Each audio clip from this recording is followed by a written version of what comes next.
Hi, my name is Anna. Welcome to the Well-Appointed Mystic.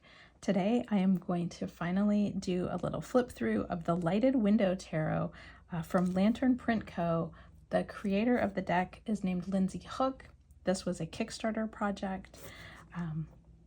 The deck comes in a two-part box, matte finish with thumb cutouts, and then on the inside of the box is lovely design, and it says, "Remember, traveler, follow the light to find your way. The path is worn and the journey is long, but there are stories to be found."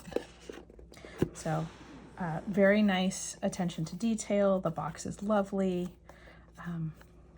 For an indie Kickstarter deck, I think she did a great job. Inside the box is a deck and a guidebook. The deck has a metallic, like it's kind of an orangey gold painted edges.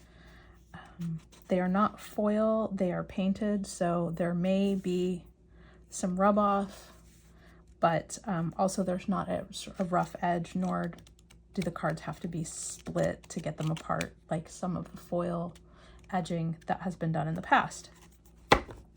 So real quick, just to talk about the guidebook, there's a lovely table of contents that shows you where the pages are, which I think is a delight.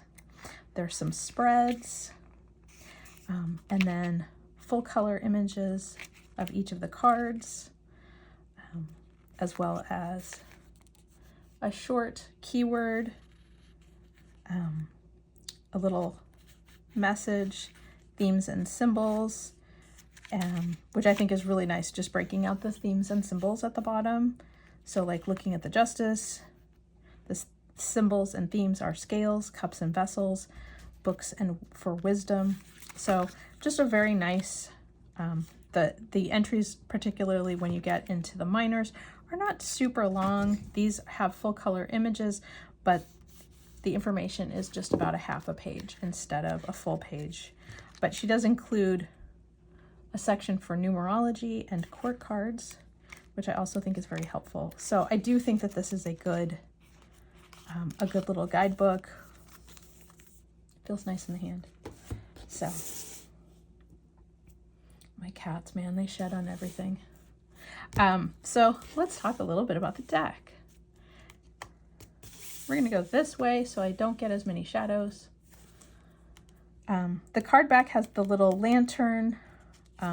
It is reversible if you read reversals. I do not. And it looks like I have the deck from the back to the front. So we're going to flip them over. You have seen the back. I'm going to go through these and just let you enjoy the imagery. And in this case, there isn't a figure, but just the hands pointing up and down. The High Priestess feels more like a modern priestess in her study, with the pomegranates coming in through the window, with the moon in the background. I think it's a nice change in how that is interpreted. Again, the Empress, it's not a throne, it's a chair out in a garden. The Emperor is a lumberjack. Do with that what you will. The Hierophant, sort of the sage in the woods kind of a vibe. I like that the Lovers is edited in such a way that it doesn't have to be specific to gender necessarily. The Chariot is just a little canoe. Strength is a sword in the ground, which is an interesting interpretation. I'm a cat person, so I absolutely love when there's a lion on the strength card, but I can see where in this deck, where it's more set into sort of a realistic environment, that a lion out in the world is probably not really how things happen.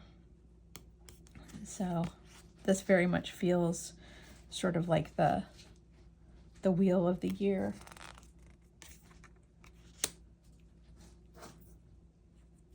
Justice.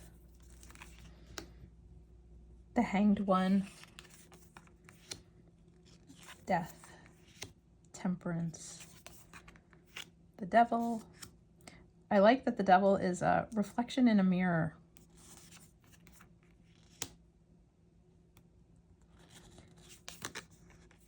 So, the North Star.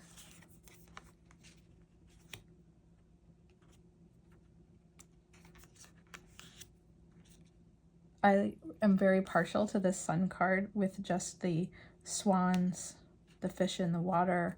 It's just a beautiful day. There's no chubby babies.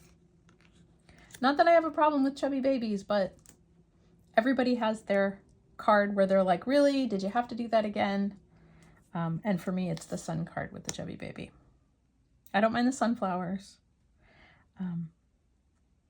This is interesting. I'm curious if there's an interpretation. It looks like this is a little mouse coming down.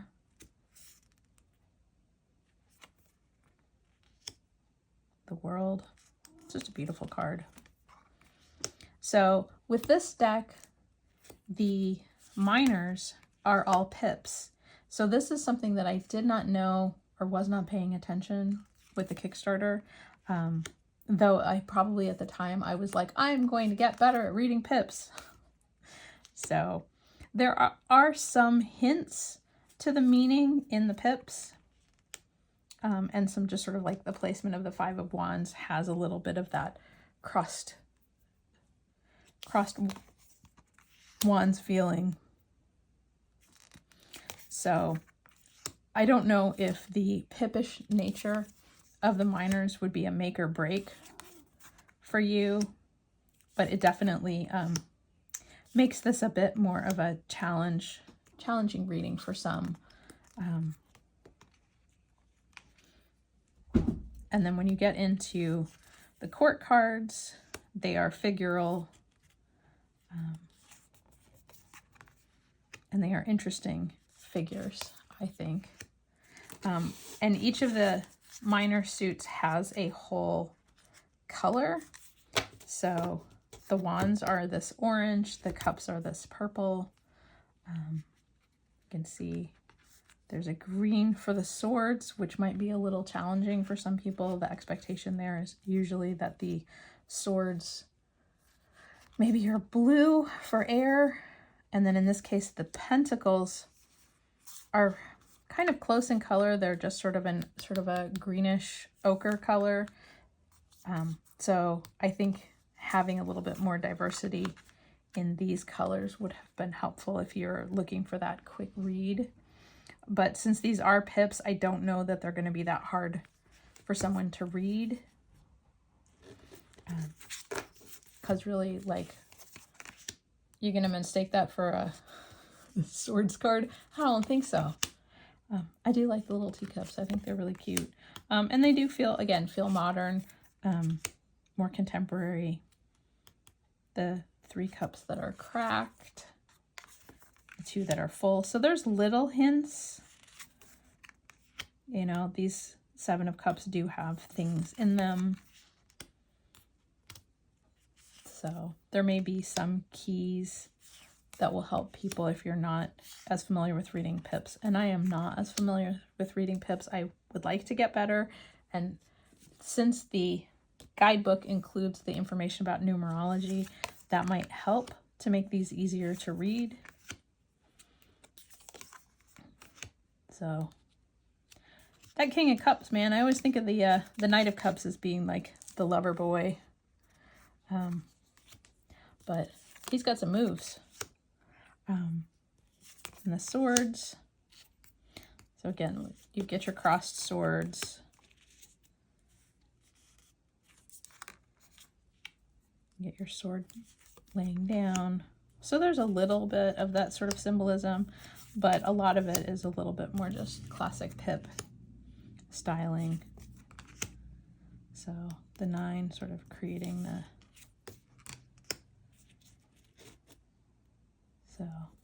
and the 10. And, you know, honestly, pips might be easier for some people to deal with if you're reading for other people, because obviously this Ten of Swords is not as horrifying at first sight as the 10 swords jammed into someone's back. So these are really pretty cards. I really like the art style, the sort of watercolor, sketchy quality, the stark contrasts with some of the elements that go to pure white, like the moon and the swords and stuff. So these are really, really pretty. I mean, in the case of the pentacles, like they even included a scale there.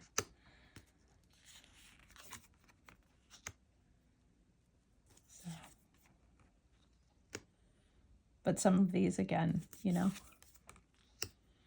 might be more difficult to read if you're not as familiar with pips. They are beautiful though. And if there was anything that would inspire me to get better at reading pips, it's a deck that's this pretty. So, and sort of the full circle.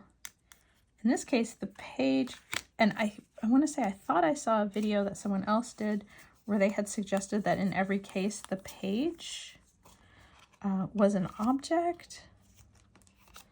So there's the Page of Swords, the Page of Pentacles, the Page of Wands,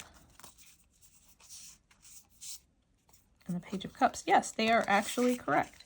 So in this case, all of the page cards are objects instead of people, which I guess from the standpoint of thinking of it as learning or the next steps or that kind of thing might make it more helpful. Then you have your Knight of Pentacles, your Queen, and your King. So I didn't really talk too much about the cardstock on these.